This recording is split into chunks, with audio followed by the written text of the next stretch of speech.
Objective और subjective इस channel पर आप लोगों को चैप्टर वाइज यानी कि ऑल सब्जेक्ट ऑल चैप्टर उपलब्ध है। इसलिए बताना पड़ रहा है आप लोगों को कि ऑब्जेक्टिव तो आपको तैयारी करना ही है क्योंकि 1 घंटा का ये पेपर होता है, और साथ साथ आपको सब्जेक्टिव लेकर के चलना है कि एक भी प्रश्न आपका बोर्ड एग्जाम में मिस नहीं करे।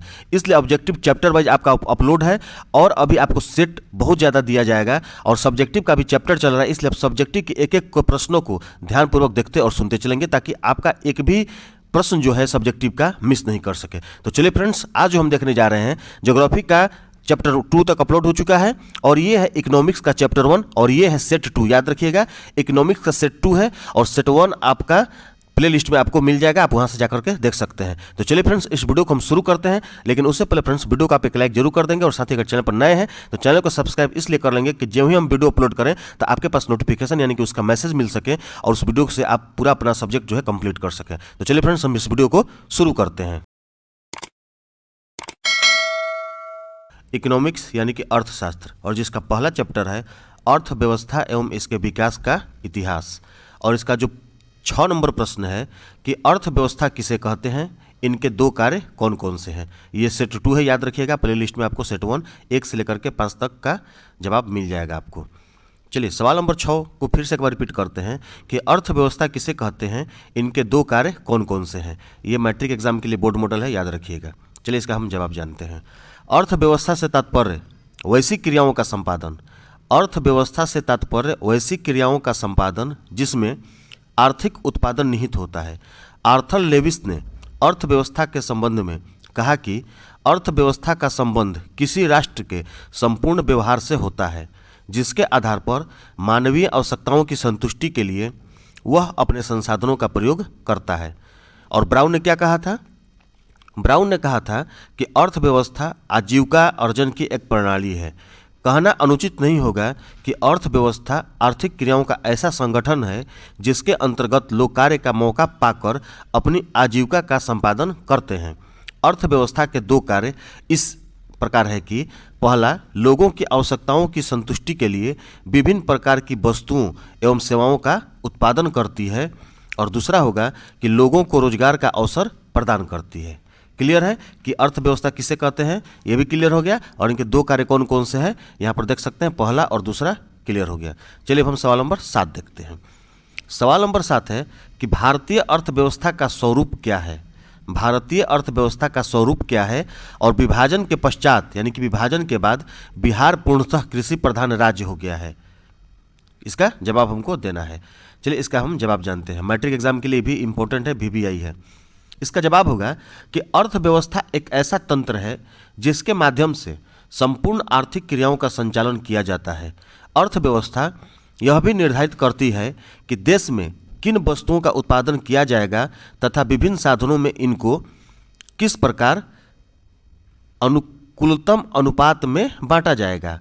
वर्तमान भारतीय अर्थव्यवस्था एक विकासशील अर्थव्यवस्था है जो देश के विकास में निरंतर प्रयत्नशील है तथा स्वामित्व के आधार पर भारत में मिश्रित अर्थव्यवस्था है जहां पर निजी व सार्वजनिक दोनों क्षेत्र कार्यरत हैं। यह प्रश्न आपको लघु उत्तरीय और दीर्घ उत्तरीय दोनों में आ सकता है। चलिए इसमें अभी और है कि विभाजन के पश्चात बिहार पूर्णतः कृषि प्रधान राज्य हो गया है। इसके बारे में जानेंगे कैसे। विभाजन के बाद बिहार राज्य में जनसंख्या एवं भूमि अनुपात 6:7, जबकि राज्य में औद्योगिक विकास नहीं के बराबर है। इसलिए बिहार को अपना खाद्यान्न उत्पादन बढ़ाना होगा। इसी को देखते हुए बिहार में सरकार, आगे देखेंगे हम, बिहार में सरकार ने भी कृषि क्षेत्र में बहुत सी सुविधाएं किसानों को उपलब्ध कराई है, जैसे उच्च कोटि के बीज, रासायनिक खाद, किसानों को साची ब्याज पर ऋण यानी कि कर्ज, सिंचाई के उत्तम व्यवस्था, कृषि विकास में अनुसंधान, भूमि सुधार, SBI किसान गोल्ड कार्ड, फसल बीमा योजना आदि। इन सुविधाओं के कारण आज बिहार में कृषि में प्रगति हुई है। इसलिए हम कह सकते हैं कि विभाजन के पश्चात बिहार पूर्णतः कृषि प्रधान राज्य हो गया है। क्लियर है। चलिए हम सवाल नंबर 8 देखते हैं। सवाल नंबर 8 है कि आर्थिक विकास के विभिन्न क्षेत्रों की विवेचना कीजिए। आर्थिक विकास के विभिन्न क्षेत्रों की विवेचना कीजिए। सेवा क्षेत्र में शिक्षा की क्या भूमिका है। चलिए इसका जवाब जानते हैं। एक देश के आर्थिक विकास के लिए 3 क्षेत्रों की उपस्थिति महत्वपूर्ण है। तीनों क्षेत्रों को विकसित किए बिना देश का आर्थिक विकास नहीं हो सकता है। क्लियर है। आर्थिक विकास के प्रमुख 3 क्षेत्र कौन कौन है हम यहाँ देखेंगे। अब पहला प्राथमिक क्षेत्र, द्वितीयक क्षेत्र और तीसरा होगा सेवा क्षेत्र में शिक्षा की भूमिका। चलिए पहले हम प्राथमिक क्षेत्र के बारे में जान लेते हैं। प्राथमिक क्षेत्र में कृषि एवं उससे संबंधित क्रियाओं को शामिल किया जाता है, जैसे फलों का उत्पादन, वनोत्पाद, पशुपालन, मछली पालन इत्यादि। अब द्वितीय क्षेत्र में क्या होता है, इस क्षेत्र में निर्माण एवं विनिर्माण को सम्मिलित किया जाता है।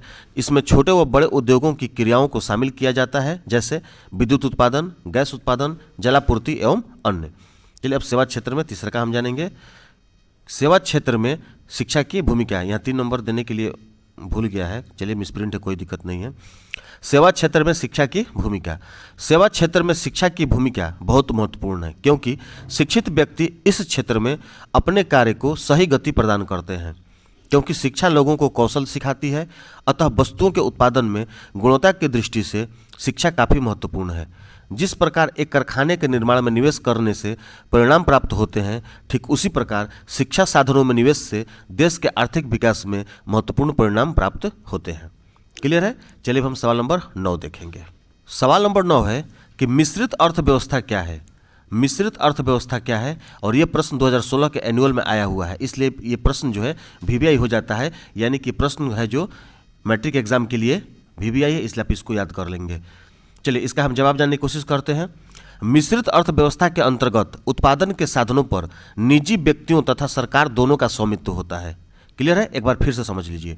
मिश्रित अर्थव्यवस्था के अंतर्गत उत्पादन के साधनों पर निजी व्यक्तियों तथा सरकार दोनों का स्वामित्व होता है।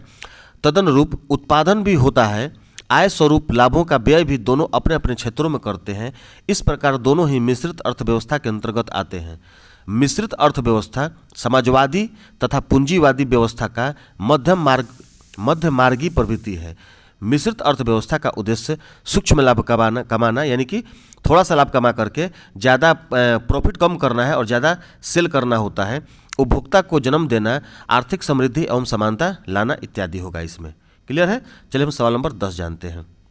देखिए सवाल नंबर 10 कितना इंपॉर्टेंट है आपको अभी पता चल जाएगा।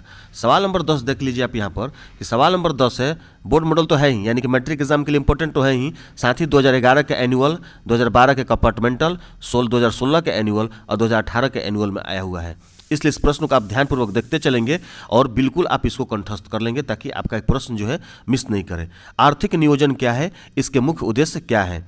2011, 12, 16, 18 यानी कि हर बार ये कभी ना कभी प्रश्न को रिपीट करता है, इसलिए आप इसको ध्यानपूर्वक सीखेंगे और याद कर लेंगे। चलिए इसका जवाब जानते हैं। आर्थिक नियोजन का अर्थ राष्ट्र की प्राथमिकताओं के अनुसार देश के संसाधनों का विभिन्न विकासात्मक क्रियाओं में प्रयोग करना है। इस प्रकार अर्थव्यवस्था के लिए उपलब्ध संसाधनों का ऐसा नियोजन, समन्वय एवं उपयोग है जिनसे हम समयबद्ध कार्यक्रम के अंतर्गत पूर्व निर्धारित सामाजिक एवं आर्थिक उद्देश्यों को प्राप्त कर डालते हैं। क्लियर है। चलिए अब इसका हम उद्देश्य जानते हैं। इसका उद्देश्य है, पहला होगा कि भारत में व्याप्त गरीबी निर्धनता को समाप्त करना। दूसरा होगा कि शिक्षा में गुणवत्ता में सुधार लाना। तीसरा होगा कि प्रति व्यक्ति आर्थिक आय में बढ़ोतरी करना। और चौथा होगा यहाँ पर कि देशवासियों को बेहतर स्वास्थ्य सुविधाएं प्रदान करना। पांचवा है कि भूमि की उर्वरा शक्ति का 100% उपयोग कर भारत की समृद्धि में अप्रत्याशित बढ़ोतरी करना। क्लियर हो गया। चलिए हम सवाल नंबर 11 देखते हैं। सवाल नंबर 11 है कि मानव विकास रिपोर्ट क्या है। ये प्रश्न अभी आया नहीं है, लेकिन हो सकता है कि इस प्रश्न को रिपीट करें। मानव विकास रिपोर्ट क्या है, यानी कि आपको जानना ये जरूरी है। चलिए इसका हम जवाब जानते हैं। मानव विकास रिपोर्ट के द्वारा विभिन्न देशों के लोगों की तुलना, लोगों के शैक्षिक स्तर, उनकी स्वास्थ्य की स्थिति और प्रति व्यक्ति आय की जानकारी प्राप्त की जाती है। ये कितना बढ़िया सवाल है, एक बार फिर से आप सुनिए। मानव विकास रिपोर्ट के द्वारा विभिन्न देशों के लोगों की तुलना, लोगों के शैक्षिक स्तर, उनकी स्वास्थ्य की स्थिति और प्रति व्यक्ति आय की जानकारी प्राप्त की जाती है। यह रिपोर्ट पहली बार संयुक्त राष्ट्र विकास कार्यक्रम द्वारा प्रकाशित की गई थी। क्लियर है। यह रिपोर्ट पहली बार संयुक्त राष्ट्र विकास कार्यक्रम द्वारा प्रकाशित की गई थी। यह आर्थिक विकास का पैमाना है। चलिए कैसे निकलता है, देखिए यहाँ पर क्लियर किया है।